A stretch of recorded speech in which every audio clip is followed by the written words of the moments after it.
अग्निहोत्री जी, गुरुदेव भगवान, आपके चरणों में कोटि कोटि प्रणाम। भगवान, मैं आपको लगभग 1 वर्ष से सुन रहा हूँ। कई व्यसन छूट गए हैं, पर कई व्यसन अभी भी मोहित कर लेते हैं। नाम जप नहीं छोड़ रहा हूँ। ये विश्वास है कि नाम जप से जो व्यसन बचे हैं वे भी छूट जाएंगे, पर समय 1 वर्ष हो गया है। कभी कभी अपने मन पर बहुत घृणा होती है। क्या इस मन को यही घृणा छुड़वा देगी?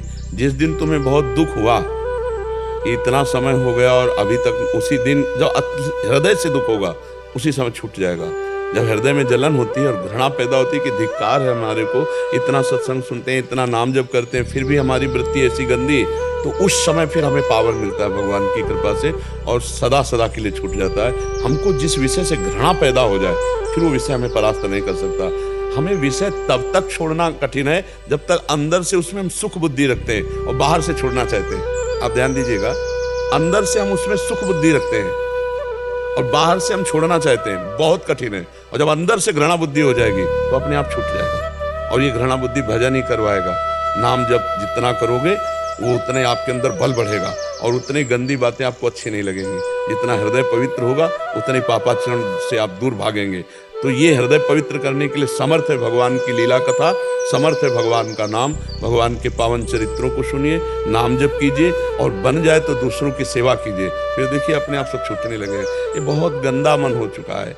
कोई ऐसे नशा में फंस गए जो जिंदगी बर्बाद है, छोड़ नहीं सकते। ऐसे नशा है जिनको छोड़ना बड़ा कठिन। नए नए बच्चे ऐसे, पर हमें लगता है भगवान का नाम जप करें तो नाम में बड़ी सामर्थ्य है। जब वो संपूर्ण त्रिभुवन से वैराग्य दिला देता है तो ये नशा से क्यों नहीं मुक्ति हो जाएगी? भगवान के नाम में बड़ी शीतलता और बड़ा बल है।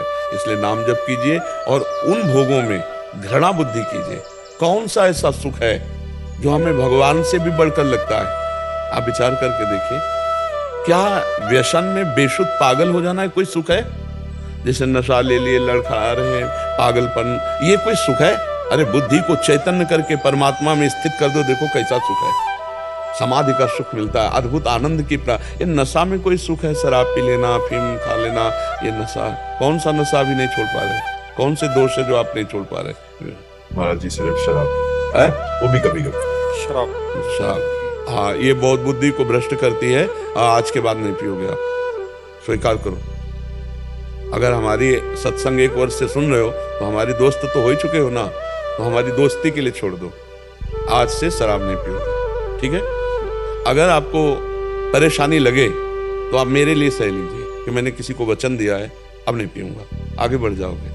शायद आज छूटने का समय था, इसीलिए आपने ऐसा प्रश्न किया। कई बार आ चुका हूँ, कई बार प्रश्न पूछ चुका हूँ, हाँ, लेकिन प्रश्न कभी नहीं। हाँ, तो आज के बाद आप पिएंगे नहीं, पक्की? वृंदावन में बैठ के कह रहे, देखो हम किसी को जल्दी ऐसे कहते नहीं है। हाँ, बस। अरे यार, अच्छी बात करें, कोई बुरी बात तो नहीं कह रहे ना। हाँ, तो उसको मानना चाहिए।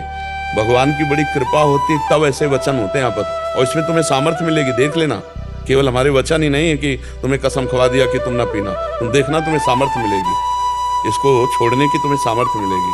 पर हमारी दोस्ती जोरदार होनी चाहिए, ना कि शराब पीने वालों की दोस्ती। वचन पे तो लोग प्राणों को भी त्याग दिए हैं, वचन नहीं। तो पक्का वचन है कि वचन फिसलने वाला तो नहीं।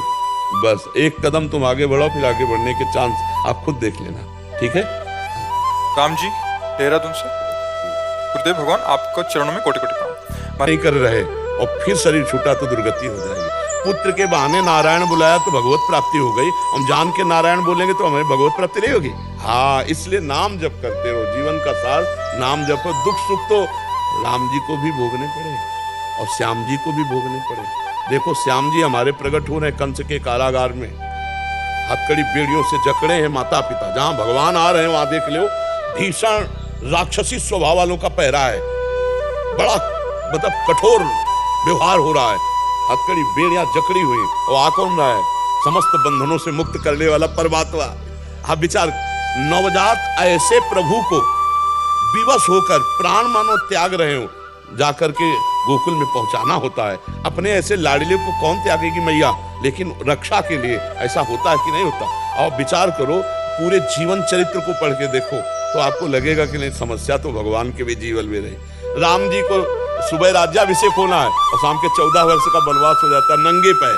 सोचो, जो महलों में जहां पुष्पों के पावड़े डालकर जिनके चरण के नीचे चलाया जाए, वो प्रभु नंगे पैर 14 वर्ष कंटकाकिरण वन में भ्रमण करना, और वहां भी चैन रहा क्या? कितने राक्षसों का वध, सिया जी का हरण, और कैसी समस्याएं। तो सोचो इस मनुष्य लोक में जब परमात्मा आता है तो समस्याओं का, संघर्ष का वो करता है नहीं।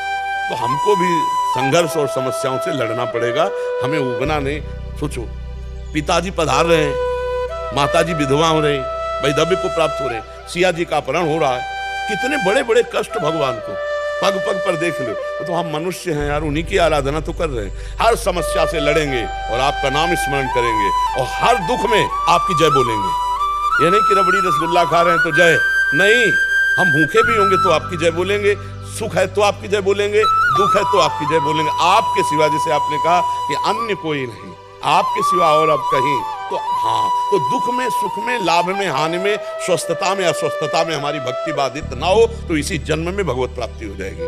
नहीं तो फिर